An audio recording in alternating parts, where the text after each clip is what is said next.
Oh, it just said city, Right. Then I would, SITTE. but it doesn't seem to be, no, this one doesn't work either. What do you Oh, know? for streaming? Yeah, but it's fine.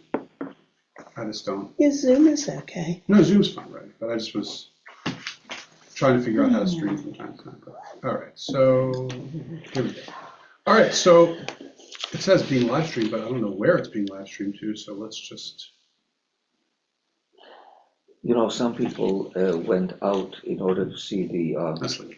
for example, I think Tom went out to see the Eclipse. eclipse. And So some Lisa people Yeah. did. That's true. Yeah, Lisa's in Kentucky. Kentucky. All right, so let's do this. Baruch atah Adonai Eloheinu melech haolam asher kitshanu mitzvotav v'tzivanu la'asok b'divrei Torah. So we are. So let me. I know exactly where we are. we were doing the last Pirkei Mishnah from Pirkei Avot, but we did it halfway through the supplemental material. So we never actually finished Eliezer ben Hizma's material simply because we intentionally, I wanted to show you about how Hizma was, we're using last week's, if you want, text, and we have extras, of course, and then we'll get to the one I sent you today as well. Afterwards, but the ones that, it might be the ones that are this. Is that Hizma? Okay, fine. Hizma, Yeah. Does anyone need a Hizma? No, I got it, Okay, thank cool. you. And we're just gonna do the last few, we do. and just as a reminder about who this guy Oh, was. I did get it. If you remember, I described him as kind of like on the spectrum, kind of nerdy, and all of this because he was, he loved calculations, and he was a man of calculations. He cared about how many days specifically until this, and Yehoshua said that he could properly calculate the number of drops of water there are in the sea. Right? That sounds like a person who is. But he'd get lost coming home. Yeah. So what we're going to do is start with Sifrei Devarim, which is on the second page. I don't think we did this one. And that's the same thing. Yeah, 16:3, Sifrei Devarim. That's right. We That's did right. not. So we did not didn't do that that. because we went to the actual Mishnah in the middle before we continued. Okay. So Sifrei Devarim is, by the way, every text that I give you in these supplemental readings For Hizma. are always going to be very early. Like, they're always going to be around the time of the Talmud. And why? Because they could, they're referencing, they're quoting and referencing these people. And again, certainly you can do that in later texts as well. But point is that what I'm providing is always texts which are from that very early stage. So if it's not necessarily from the Talmud, this is one of those cases, this is the Midrash. But still, it's all from that same time period of the 4th century, 3rd, 4th century CE. So it says, it once happened that Rabbi Gamliel placed Rabbi Yochanan ben Nuri and Rabbi Elazar ben Chasma. So you can see the Midrash adjusts his name from Chizma to Chasma, but it's the same person. Placed them at the head of the academy, and the disciples were unaware of their absence. Towards evening, they returned and sat with the disciples. So what is it saying? It's saying like all the students, no one even noticed that they weren't there with them. Okay, so because I guess it was out of context for them, that they weren't expecting to see maybe these two rabbis sitting up with the rest of the kind of the Sanhedrin leadership, or whether it's just because they were just unremarkable in terms of their personalities, and therefore they were just kind of ignored. It's unclear. But what it does say is towards evening they returned and sat with the disciples. So they went, or maybe, by the way, or one other option is that maybe they just felt uncomfortable with where they were, kind of having been elevated, that they were trying to lay low so not to draw too much attention to themselves. All of these are possibilities. We don't know which one it is.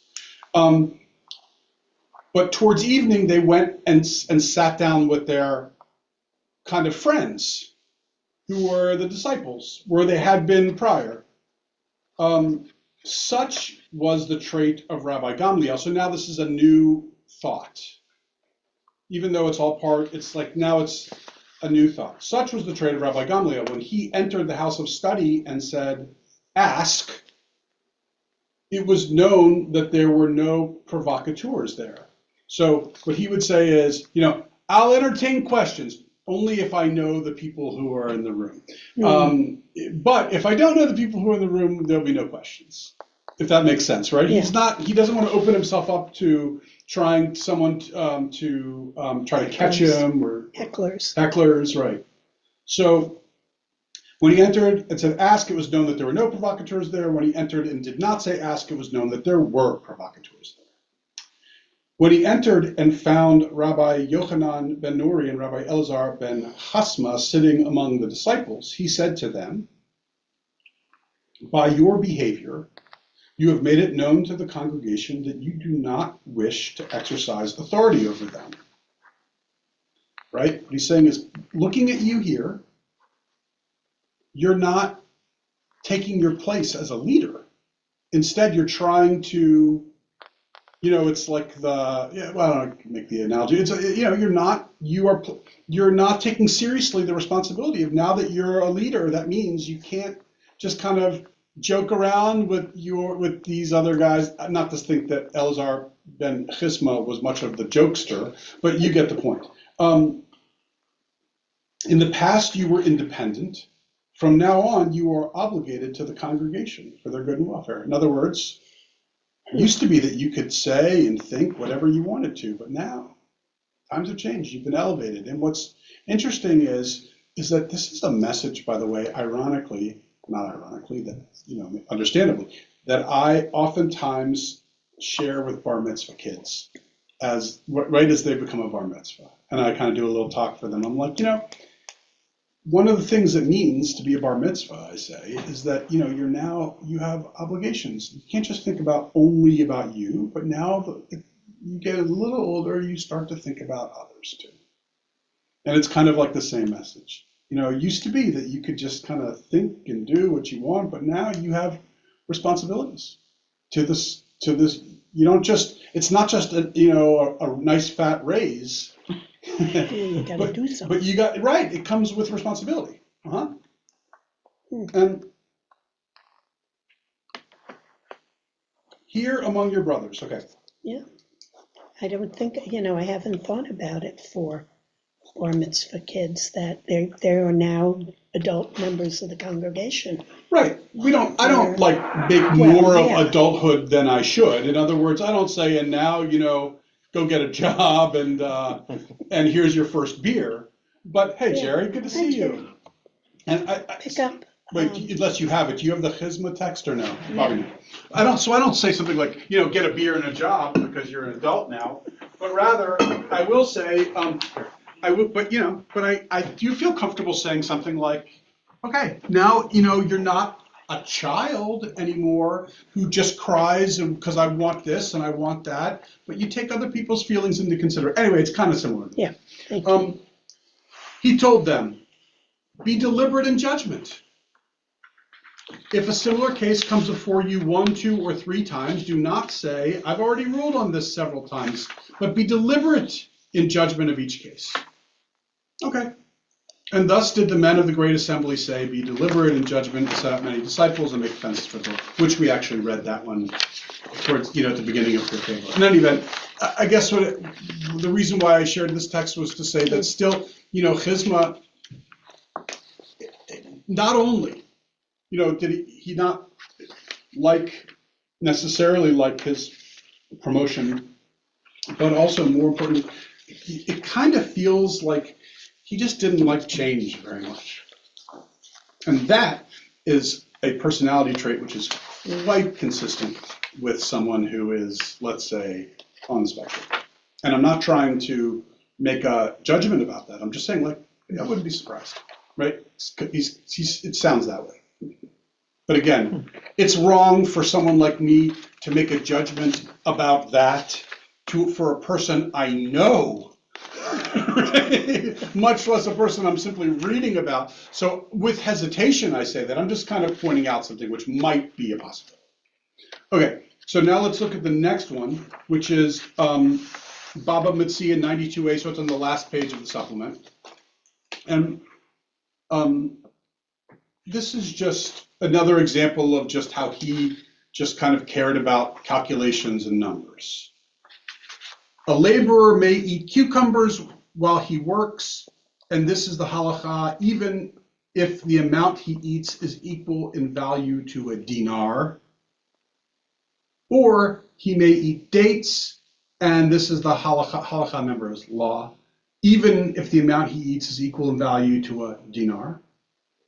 So they're saying is like if you're working in the fields and you're hungry, you're allowed to pull off cucumbers, even if even if you're eating a dinar's worth of cucumbers. So what I can't do is tell you the exact value of a dinar, but what I can tell you is, sounds to me like a dinar is equal to more cucumbers than a person probably could eat, right? I mean, they're saying you can eat as many, even if you eat as a dinar's worth of cucumbers, you're still allowed to. If you're hungry, you're working in someone's field, you're allowed to. Now, what it's saying also is because the question is, if you eat a lot of food in a field because you're hungry, is there something wrong with that, right? Because you're stealing from the farmer. And, and what they're trying to say is, nope, if it's eating, you can eat, even if it's up to a dinar's worth of food. Because maybe the farmer's not paying you enough to get food. To get food for yourself. Yeah. Rabbi Elazar Chizma said, a laborer may not eat more than the value of his wages, but the rabbis permit it, according to strict letter of the law. But one teaches a person not to be a glutton and thereby close the opening to other job offers in his face. So I guess what he's saying is that, what Chizma is saying was, no. There's actually a calculation for how much you can eat. It's Schedule B on your taxes. It's right. It's if you're to earn this much per day, that's as much as you can eat. You can't eat more than the value of your daily wages. Again, only a person who just cared about numbers and calculations would deprive a hungry person of eating food in a field. So he's getting paid less than a dinar a day. Clearly, a person is getting paid less than a dinar a day, whatever that means. But also, I would assume that you're in the middle of the field, you can't go get food, so if you're hungry, you can take some food. Right. As long as you're not being gluttonous about it. That's right. And then so the rabbis were like, all right, it's basically what they're all saying. The rabbis continue to say, look, no, it's okay. You can eat as much, even up to a dinar, but they're putting a little side note. But don't be a glutton, right? They say as like a side note. But one teaches a person, don't be a glutton, and there, because if you do, you're going to get, it closes the opening in his face, because you're going to get a reputation as to being kind of, you're not officially a thief because it's legal, but you're being a chaz. You know what a chazer is? Mm-hmm. A pig. You're being a chazer, a pig. That's a Jewish expression, is even though chazer is pig, and that's even an English expression, but I like the Hebrew expression just as much. Okay, so last one. And by the way, and actually, before we read this last one, let me just remind you about what he said in his Mishnah. If you remember, he said, and I will read for you. No, this is not it. I might have someone else read because I'm not seeing my page. I'm sure I have it here. I just can't figure. Oh wait, is this it? Is this it? Here. Okay. He says, when Elazar ben Chizma said, the laws of mixed bird offerings and the key to the calculations of menstruation days, these are the body of the halakha. This is what's important. And the calculation of equinoxes and gematria that's just dessert. In other words, remember we talked about this? That's just Yes. like, the first two are the most important things, and this other stuff, that's calculations too, but not nearly as important as this stuff. Now, and if, I don't know if I explain, you probably know, but if you don't know, or if you think you know, but it's now eluding you and escaping, allow me just to remind you what gematria is. Gematria is Jewish numerology, in that every letter has a corresponding number. And also, for that matter, every number has a corresponding letter, if at the small numbers, but once you get to bigger numbers, there are various different things. Because think of it this way, right? If I gave you the number 3, one would say, oh, well, that's Aleph, Bet, Gimel. Gimel is 3. But truth is that the word bo, Bet, Aleph, which means come, is 2 plus 1, also 3. So therefore, 3 is not just Gimel. 3 could be Av, which is father, Aleph, Bet, or Bo, come, Bet, Aleph. All the 3 of those are equal 3, if that makes sense. So numerology is more often than not, it's about taking a word and figuring out what its numerical equivalent is, but it works both directions. But the thing about it is that only a word only has a single numerical equivalent. A word is defined. This is its equivalent. But numbers can have, well, the bigger the number, infinite permutations. Although I wonder if it's infinite. It's not infinite, is it? It's finite, but it's just very large. In any event, sin lies in waiting at the door. This is a quote from Genesis. And it is no wonder that people sin. He asked them, and what did Satan, the persecutor, say about their sinning? Elijah said to him, Satan on Yom Kippur has no license to prosecute. So, you know, the angel of death, or Satan, is every day has license to do his work, except on Yom Kippur. No one's allowed to die on Yom Kippur. All right, so from where is that idea derived? Elazar ben Chisma and Rami ben Chama said the numerological value of the letters that constitute the word Hasatan, or said differently, gematria for the name Hasatan, which is the adversary or the Satan, is 364. Hey has a value of 5. You see Sin 300, Tet 9, and Nun 50. 364 days of the solar year, which is 365 days long.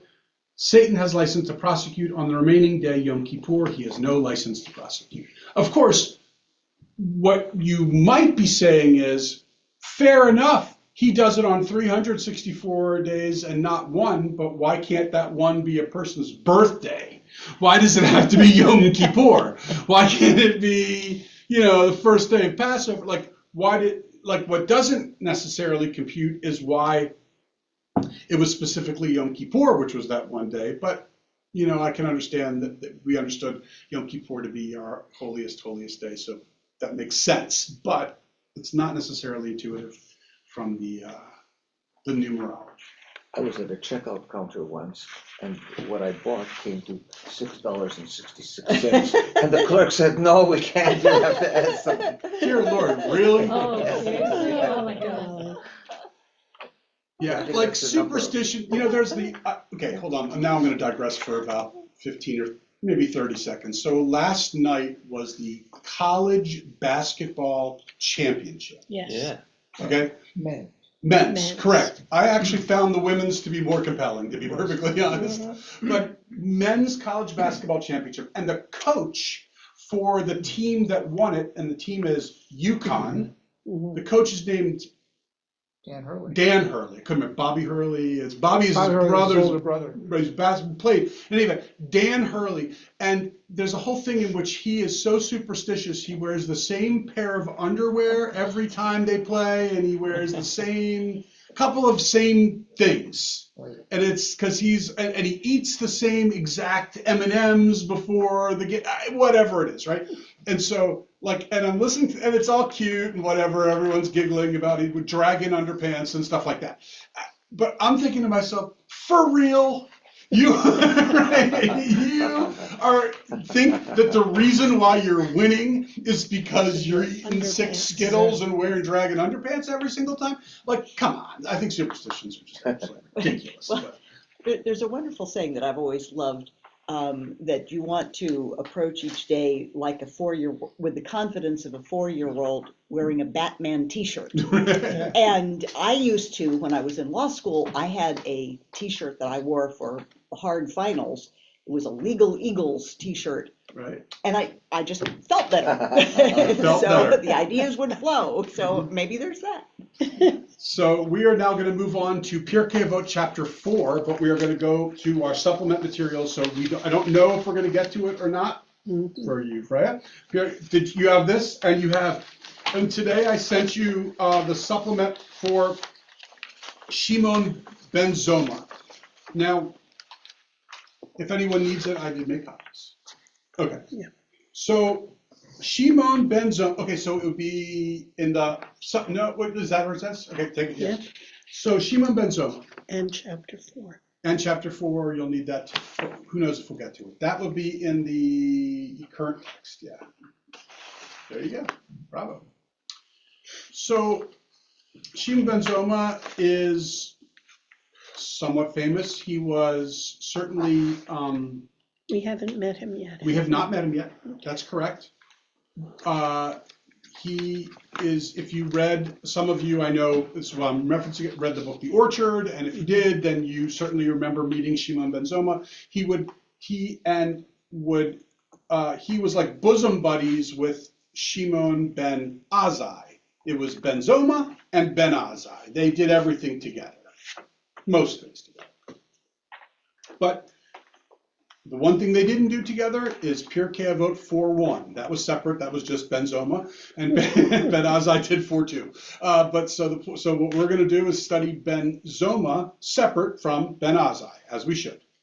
And so, therefore, we're going to begin with the Rashi on the Avot that we're going to be doing.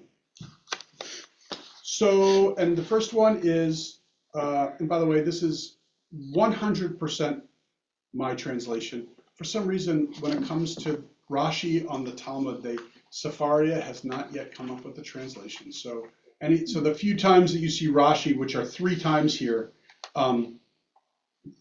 it's a imperfect translation because it was just me doing it right there on the spot. In any event, Shimon ben Zoma and Shimon ben Azai and Shimon the Timni were not referred to by their full names, but rather they were called by their fathers' names, which is half true, even though that's what Rashi said, because what he means is that they refer to as son of father's name. Mm-hmm. So if my father was Bob, they wouldn't say, and let me introduce you to Bob. Rather, they would say, let me introduce you to Ben Bob or son of Bob. Mm-hmm. And that's, but what Rashi was saying was they weren't referred to in the Talmud or in the various different texts as Shimon. Rather, he was referred to as Ben Zoma, and the other one referred to as Ben Azai, and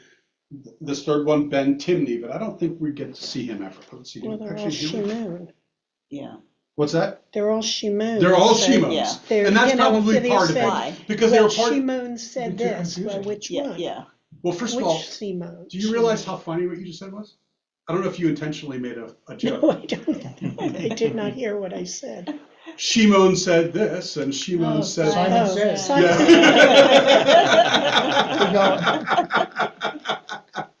So anyway, back to this. Jim, did you not get the joke? Yes, I. Okay, fine, just making sure, because you were looking at me blankly. No, I did not do that When I was intentionally. taking. There's a third one, but I don't think, Was it Shimon ben Timni or Shimon the Timni? right, well, it says the Timni, Really? and so it's Shimon ha-Timni is Not Ben. not Ben, Okay. so therefore, I just translated as I saw it, but we'll see, yeah, because that could be a place, could be Timni, could be like the Temanite, like from Yemen, which is possible, certainly possible, although, no, yeah, it's possible, and because a Timni or Temani is a Yemenite, but it could just be something else. I mean, who knows? There's also there's an area of southern Israel, 45 minutes north of Eilat, called Timnah. Maybe it was from that area, although that's in the middle of the desert. But still, so who knows what it's specifically referring to? But Rashi is pointing out that they were not referred to as Shimon, but rather as either Ben Azai, Ben Zoma, or the Timni. Now, and they, since they're all named Shimon, it was, who knows if it was done just for the sake of ease. I bet you it was. Jim, what were you about to say? No, I'll come back to that in a minute. It's something that in Arabic that I learned from Hezi when I was taking the Arabic class, but has exactly to do with this, that people are referred as a matter of respect, Oh, yeah. the son of so and so. But in Arabic, it's father of. Father of, that's right. Right, father because they of. say Abu this and Abu that. Abu and it's Mazen, Abu Abu Mazen. Mazen, Abu, right, And which it's is an father of insult. Mazen, father of. And if a person has only daughters, so Abu Banat, that's an insult. If a person has only daughters, he said. Really? Yeah. And so Yasser Arafat had only daughters, so they called him something else, Abu Omar or something like that. Wow. Because Wow. he didn't have any biological sons. There you go. Yeah. That's great. Yeah. So anyway, first piece is just the Rashi. Again, now remember Rashi is 700, 800 years after this, but yeah, but still a couple times it's fine to get Rashi. Because by the way, Rashi, when it comes to the Talmud, when it comes to the Torah, it's a different story. It's really a lot of Rashi having discussions and thinking through and discussing about issues that arise from the Torah and complications and double language and things that he wants to address. And with respect to the Talmud, when Rashi comments on the Talmud, it's less about that, and oftentimes it's more about just explaining it. And so Rashi, with respect to the Torah, is kind of like its own discipline, whereas Rashi for the Talmud is more of really just a compendium along with the Talmud, just to kind of help people understand the Talmud better.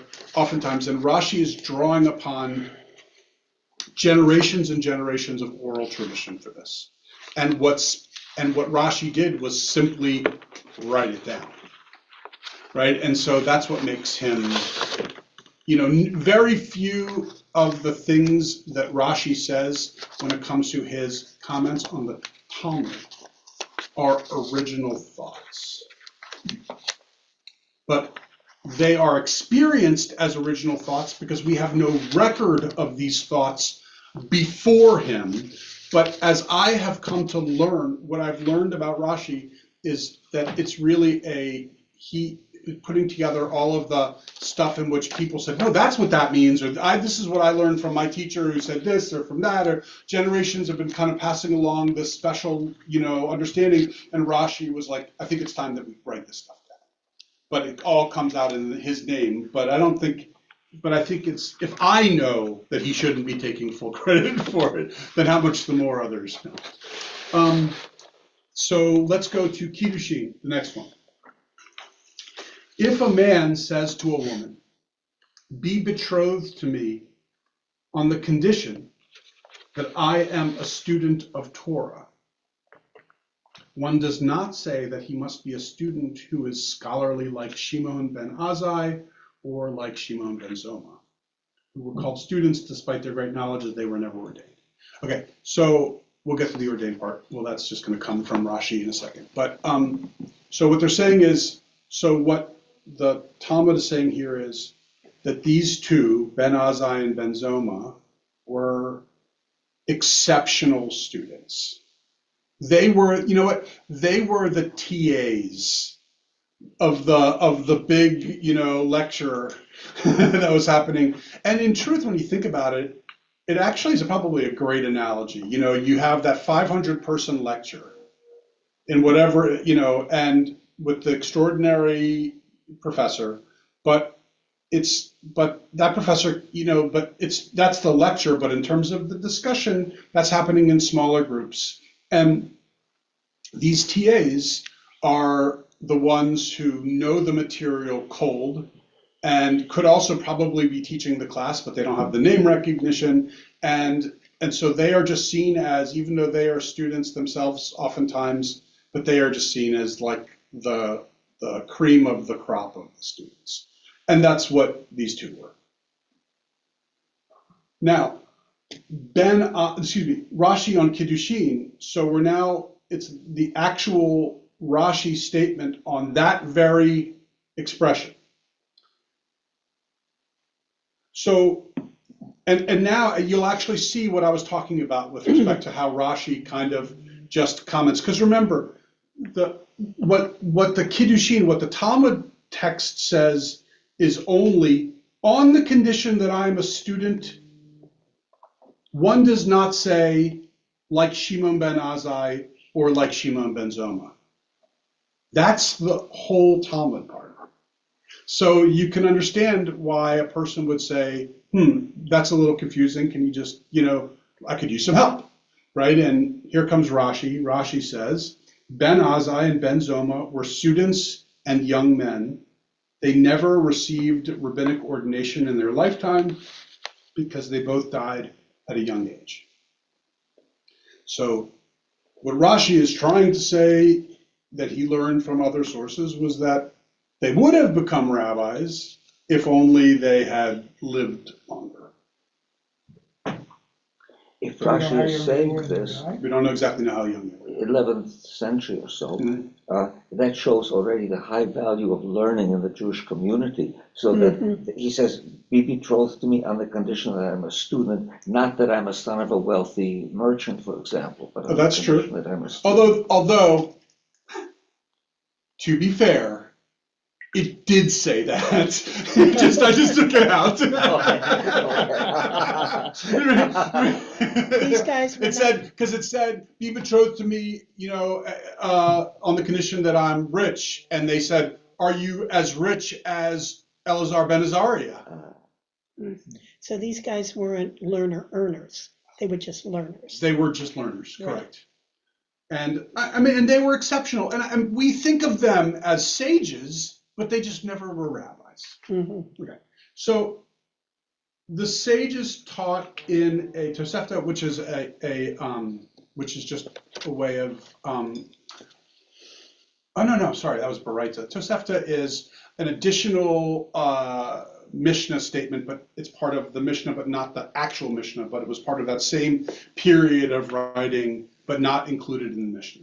Anyway, it says, one who sees multitudes of Israel recites, blessed, meaning, Baruch atah Adonai Eloheinu melech haolam, who knows all secrets. Why is this?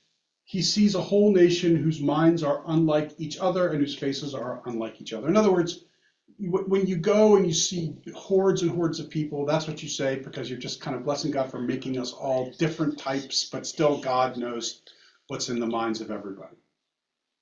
And he who, the Gemara relates, Ben Zoma once saw a multitude of Israel while standing on a stair on the Temple Mount. He immediately recited, Baruch atah Adonai Eloheinu melech haolam, who knows all secrets, and Baruch atah Adonai Eloheinu melech haolam, who created all these to serve me. Now, you might correctly say, what kind of a person would say, look at all these people who are here to serve me, right? And that was indeed at first read exactly how I experienced this text. Like, what kind of a guy would say such a thing? And Yeah, and it like it's as if he's a king, because that's what a king might say, right? Look at all of my servants who are here to serve, that kind of stuff. But that's not necessarily Ben Zoma. He wasn't necessarily poor, but it's not like he was exceptionally rich. It neither speaks of him either in those ways, whether by either poor nor rich. So I'm just putting him in the comfortable middle class section. But let's talk about the Rashi on that verse, right? Rashi says to serve me. So he is commenting on that part, that last part. And he says, for they plow and sow my fields, and I find it already. Meaning, thank you, God, for creating a system by which these people do this, these people do this, I do this, he does that. We work together, he's serving me, I'm serving him.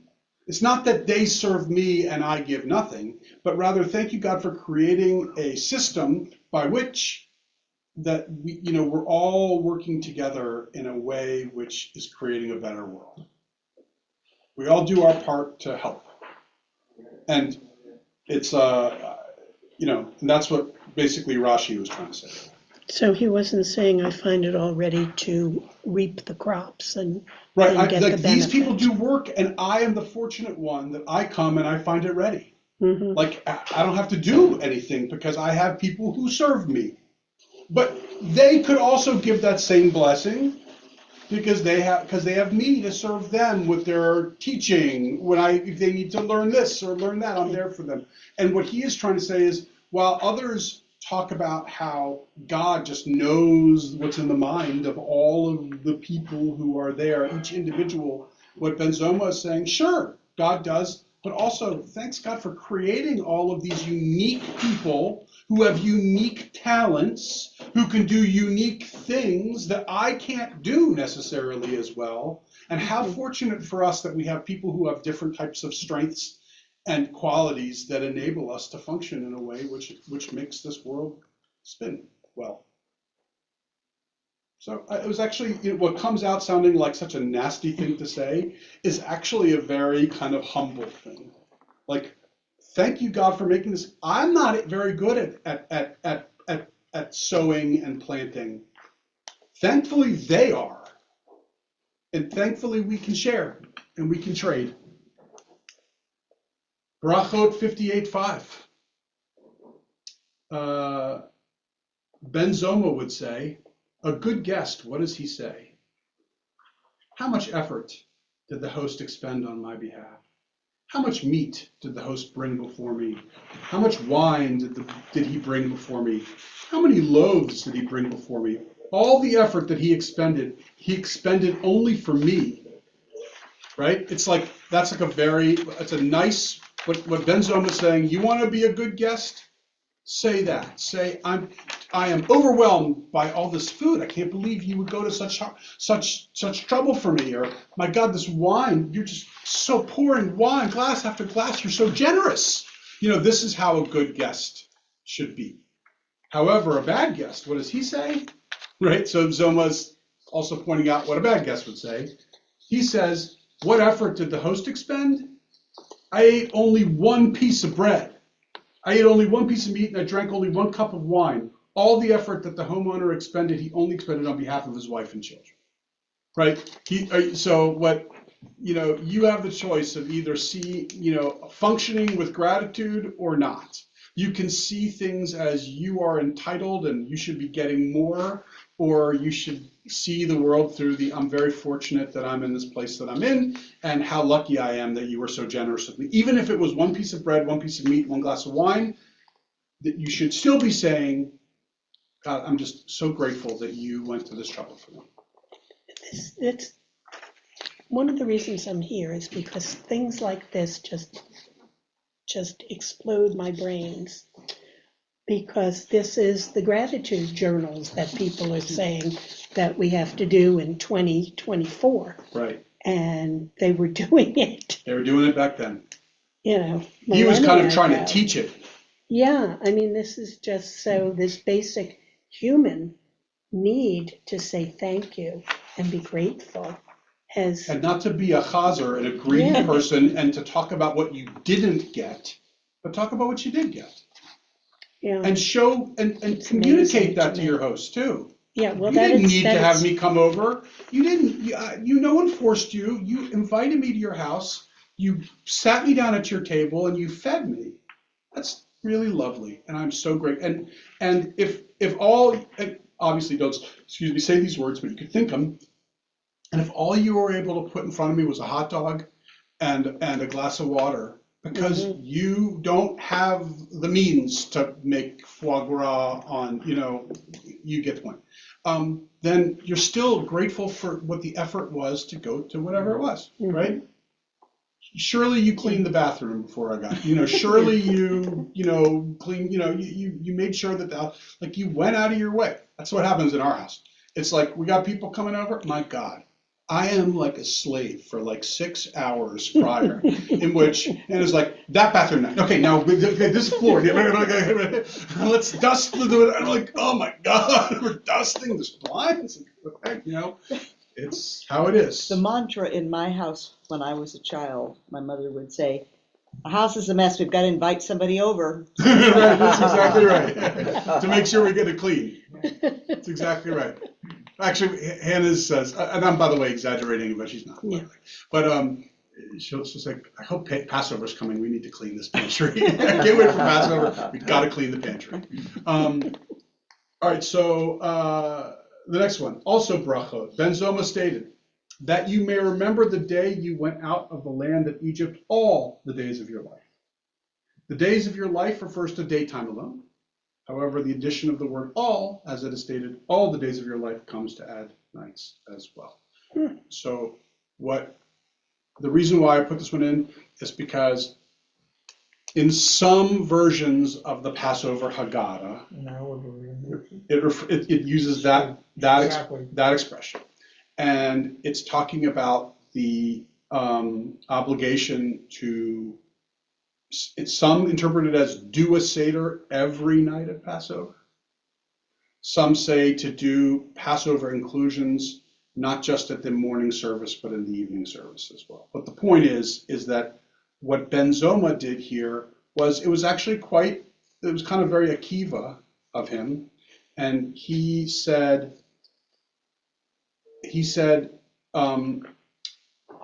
that he made a distinction that had it said just the word, you should remember the days of, the day you went out of the land of Egypt, the days of your life, then you might have understood that to mean just during the daytime. But when he said all the days of your life, that means night and day. All right, whatever. But I brought that up only because it's in the Haggadah. Now, the next one is a little bit more interesting because it actually has, you'll be like, oh, he's the one who made that? Okay. So with regard to the phrase one day, that is stated with regard to the prohibition against slaughtering an animal itself and its offspring.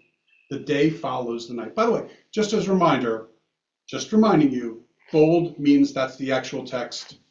Not bold means, unless it's the Midrash doesn't do bold and not bold. But if it's the Talmud, bold means actual text, not bold means, generally it means it's the Sefaria fill-in, right? Okay.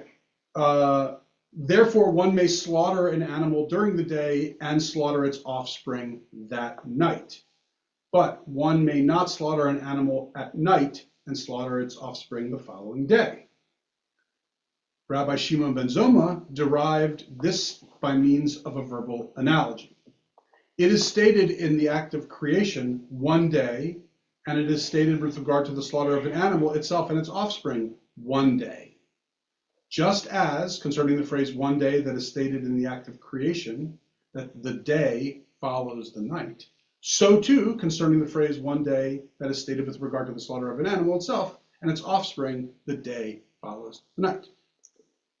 Shimon ben Zoma was the person who instituted the idea that our days start at sundown. Right. Just kind of Oh, not like you're ever going to need to know that. Not like even on, if you get called on Jeopardy, that will never be a question. Who was the rabbi or the scholar who's, like, this is like, it's just, and oh, by the way, isn't that nice to know that this is why our day start at night. It only dates back to this rabbi. Who knows? Who knows if they were doing it before, but he just finally explained officially. That's part of what he was known for, was being able to come out with the explanation, the perfect explanation. Can you reread that whole thing? It was very convoluted to my Yeah. brain. With regard to the phrase, one day that is stated with regard to the prohibition against slaughtering an animal itself and its offspring, the day follows the night. Therefore, one may slaughter an animal during the day and slaughter its offspring that night, but one may not slaughter an animal at night and slaughter its offspring the following day. Rabbi Shimon ben Zoma derives, so he then changes it, says, no, that's not true.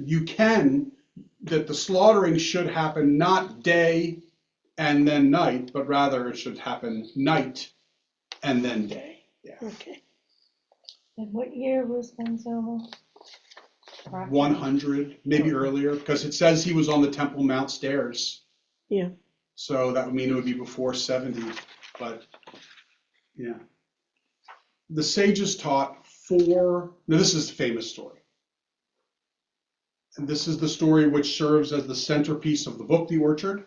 And this is this is a central story. So, and now we'll read it officially from the Talmud. The sages taught, 4 entered the orchard. Now, it says dealt with the loftiest secrets of Torah, maybe, or dealt with kind of that which is supposed to be unaddressed, maybe, who knows? Or it could just be they went into an orchard, which was a specific place, but which had kind of some sort of mystical power or something. And they are as follows. These are the people who went to the orchard: Ben Azai and Ben Zoma. That's, these basically twins. They just went everywhere together. Acher, who is Elisha ben Abuya. If you read the book As a Driven Leaf, he was the main character of As a Driven Leaf. Elisha ben Abuya, but they referred to him as Acher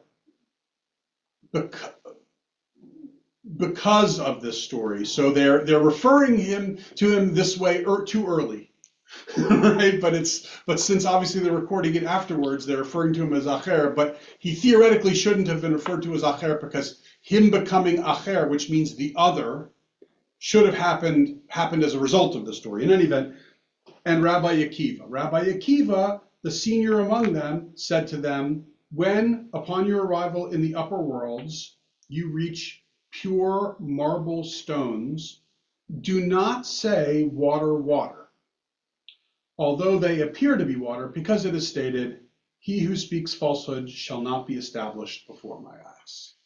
Right? So what Akiva is saying is, because at least according to the book The Orchard, Akiva had already been there once. This was his second trip there. And he's saying that he almost got caught up by saying, oh, water. But it wasn't water. It's just I don't know if it's a mirage or just a figment of his imagination or whatever, but the point is it wasn't water. And so he was cautioning them, look, if you say water, you'll officially be lying, and God does not, he who speaks falsehood shall not be established before my eyes. And if you want to be established before God's eyes, then don't say water, water, because you'll be lying. Okay, so the Gemara proceeds to relate what happened to each of them. Ben Azai glimpsed at the divine presence and died. And with regard to him, the verse states, precious in the eyes of the Lord is the death of his pious ones. So Ben Azai died at a young age. We don't know how old, but he died young. Ben Zoma glimpsed at the divine presence and was harmed. But they explained that is a euphemism for lost his, he went crazy. Yep, went mad. And with regard to him, the verse states, have you found honey? Eat as much as is sufficient for you, lest you become full from it and vomit. Acher chopped down the shoots of the saplings. He became a heretic. And then finally, Rabbi Akiva came out safely. According to Yochi Brandis, I don't think she says that he didn't come out safely. I always remembered the text being, and I have to remember, that he came out unharmed. Or was it unchanged? Anyway, Yochi Brandis says, doesn't deny the fact that he came out whole, but she does say that he came out changed. He was infected, yes. Yeah. That's right. Deeply affected. In any event.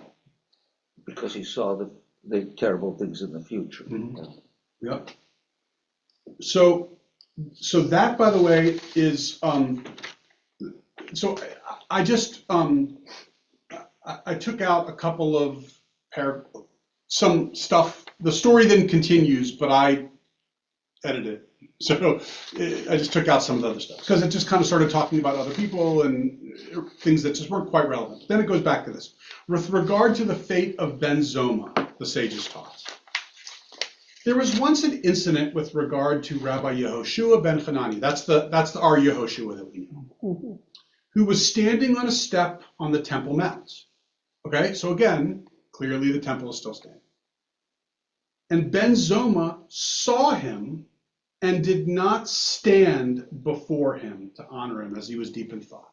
Right? So you see a rabbi, especially your teacher like Yehoshua, you immediately stand up, stop what you're doing, you greet them, you show deference, you show honor, what can I do for you, what can you teach me, all that. But what you certainly do not do is ignore. Okay? Now, Rabbi Yehoshua said to him, from where do you come and where are you going, Ben Zoma? So at least to his credit, he doesn't immediately say, how dare you, which would have been very Gamliel of him, right? You know when I come by, you stand, you greet, but instead, what Yehoshua is basically saying, this is uncharacteristic of you. Where were you, or where have you been, or where are you going, right? And remember, Yehoshua was not with the four in the orchard. And again, this is right immediately after, granted, a few paragraphs later, but it's still coming off of the heels of that. And so he's like, now it's unclear if what Yehoshua is saying is just very straightforward, like, where were you, or what's going on, or is he saying, where are you, where is this behavior coming from? Where have you come from? Where is this behavior coming? It's not, it could be any one of these. But he then goes on to say, he said to him, in my thoughts, I was looking upon the act of creation at the gap between the upper waters and the lower waters. And by the way, so that's referring to, in the story of creation, in the first day, it says that God made it separated between the waters above and the waters below. And we refer to that as the firmament. But what it's talking about is what appears to be water above in the sky and the waters below in the waters, right? And and God made a separation between those. And what Ben Zoma is saying is, I was thinking about that.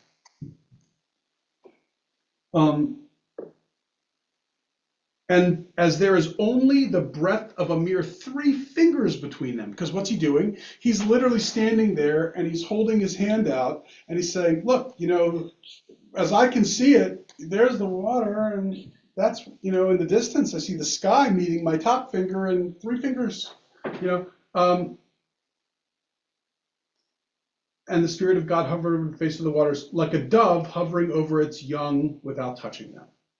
So what he's saying is, it feels like it's just like the upper waters are just hovering above the lower waters. Rabbi Yehoshua said to his students, so clearly at a later moment, not at that, he didn't say this to Ben Zoma. He heard Ben Zoma, thought about what he was saying and then left and then went to his students. And he said to his students, Ben Zoma is still outside. Not outside the classroom, but rather, so they say he has not yet achieved full understanding of these matters. But I don't think that that's what it means. I think what it's saying is he's outside of the way that we operate here and the way that we think about things here. And he's talking about, look, there's 3 finger breaths between the sky and the water, right? That's not very Ben Zoma of him, Yehoshua was thinking to himself. And what this text is communicating is that Ben Zoma, was mad, went mad. Now, we don't, again, Ben Zoma could very well have gone mad, but not necessarily as a result of this moment, but he could have, for all we know. But it could just be that they're creating stories as explanations for why he went mad and why he died at a young age. But and then it says, by the way, it ends with not long after Ben Zoma died. It doesn't give an exact date, time, how old, or whatever, but just references that he dies. Do you understand the orchard to be a physical, geographical place or a place you just go in your head? Right. Well, so Brandeis talks about it kind of more as a physical place, but and that's kind of how I've experienced it, but it's more than that, obviously, because it's kind of like a physical place where it's almost like the Mishkan of the Israelites as they were leaving, which this is God's dwelling place. It's like that there is, it's like walking in, and once you walk into this orchard, you're in a special godly place where you're able to unlock some of the mystical secrets. And it's kind of like, it reminds me of like an Indiana Jones kind of thing, in which you got to do this and watch out for the big rolling ball that's going to come and whack you, and then the spear that's going to come and hit you. Like, don't say water when you get there, and don't and then make 2 left turns and then stop and then pray for 3 minutes and then keep walking 5 more steps, and then, you know what I mean? It's kind of like, it almost gives you that feel. Like it's this whole kind of maze that only the most sophisticated or excellent were able to kind of understand or achieve or figure out, and Akiva was the leader of, he led them through it, but they just weren't able to handle it. But yeah, go ahead. Had Ben Zoma been acting erratically or losing his mind before this, or because we don't know. He was cautioned, don't say water, and right. blah blah blah. Don't be hallucinating. Don't. Yeah. When I hear the water, and granted, it's what's That's possible is that I'm influenced by Brandeis, and I can't deny that I'm influenced by it because it was such a great book. But she was saying, oh no, it's like that they're going to be. But Akiva wants their mission to be successful, and he knows pitfall number 1 is going to be that fountain right there. Right. That they're immediately going to say. So it could be anybody. It's not just him. Right. That they all are going to fall for it. It's too easy to fall for that one. I think that's what it is. And so we don't really have any. We certainly don't have any. He appeared to be mentally unstable prior, and we don't have. It's hard to know what happened between the orchard and his death. Although there is this next one, which at least whether it happened before the orchard or after, this kind of feels like it happened before, because he's not. Well, you'll see. So this is Bereshit Rabbah, which is the Midrash. And it says, God made, by the way, this is the reason why it's bold and then regular is not because it's what the original text is and what's not. No, that's the Torah text, and then below it is the Midrash. God made the firmament and divided the water that was under the firmament and the water that was above the firmament, and it was so. God made the firmament. This is one of the verses due to which Ben Zoma stirred up commotion in the world. God made this is bewildering, for were they not brought about by God's mere word? That is, by the word of the Lord were the heavens made, by the breath of his mouth, all their hosts. So Ben Zoma, what he did was he like brought up a problem and essentially claiming, as before Spinoza, essentially claiming that, that there's a problem here, because God did not make this, even though it says it in the Torah, because we know that God spoke it and it came to be. And other parts of the creation story, it's, and God said, "Let there be light," and there was light. So it's not just what the Psalms say, but it's what the text also points out, which is God spoke and these things came into being. And yet here it says God made. Now we of course can say, well, why can't speaking be a form of making? And yeah, of course we can, but he couldn't. And he was caught up with just that mere word. And so the Midrash talks about the commotion that he brought up and about how he brought up a true problem with Torah because there was an inconsistency between make and speak. Isn't that what appears in the Gospel of St. John? In the beginning was the Word, the Logos, right. And that's right. And the Word was with God. Yeah, that's a good point. So I know we're over, but let's just read one more because there's no reason for us not to just finish this.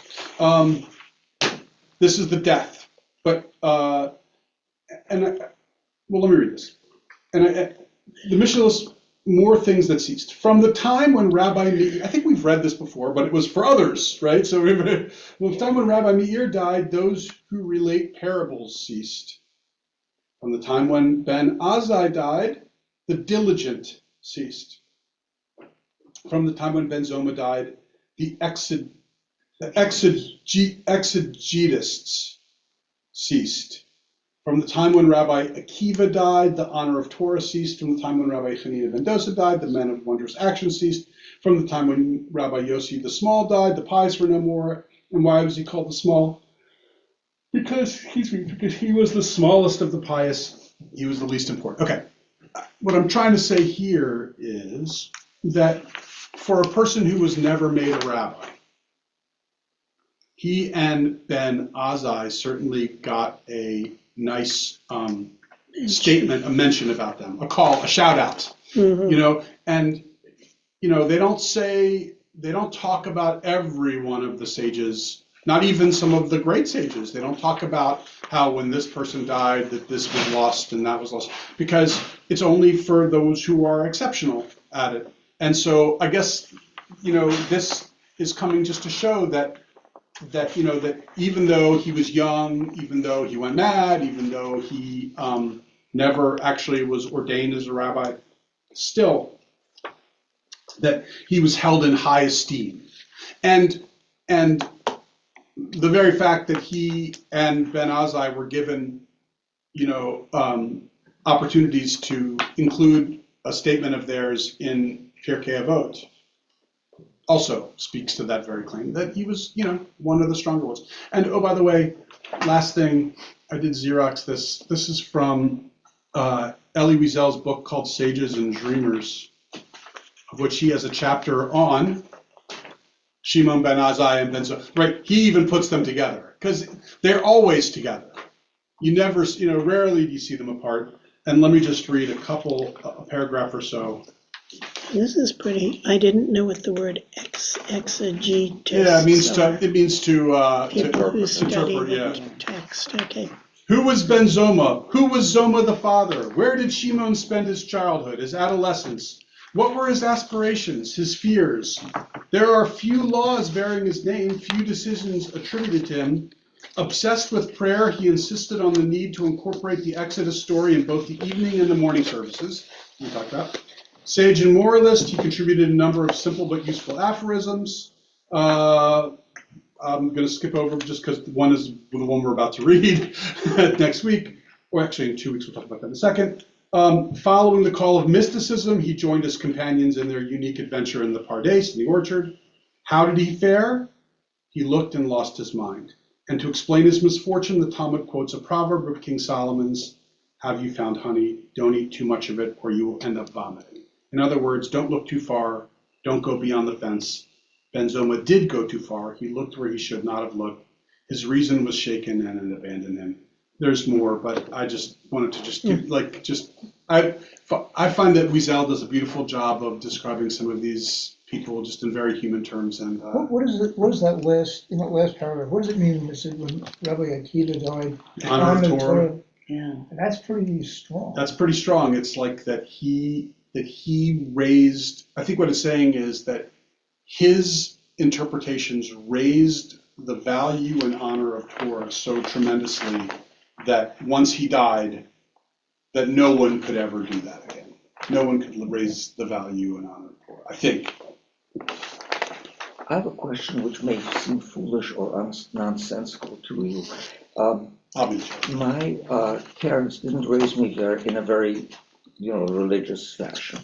But so my stepfather was a leftist, but his father had been very religious.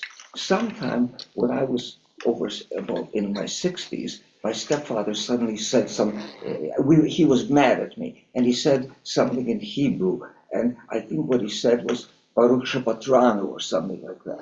And I didn't know what it sounded like mumble. I asked my mother, what does this mean? And apparently she said that it means you are now a bar mitzvah, go out and work. That is yes. So, That's the expression. It's Baruch Sheparatnu.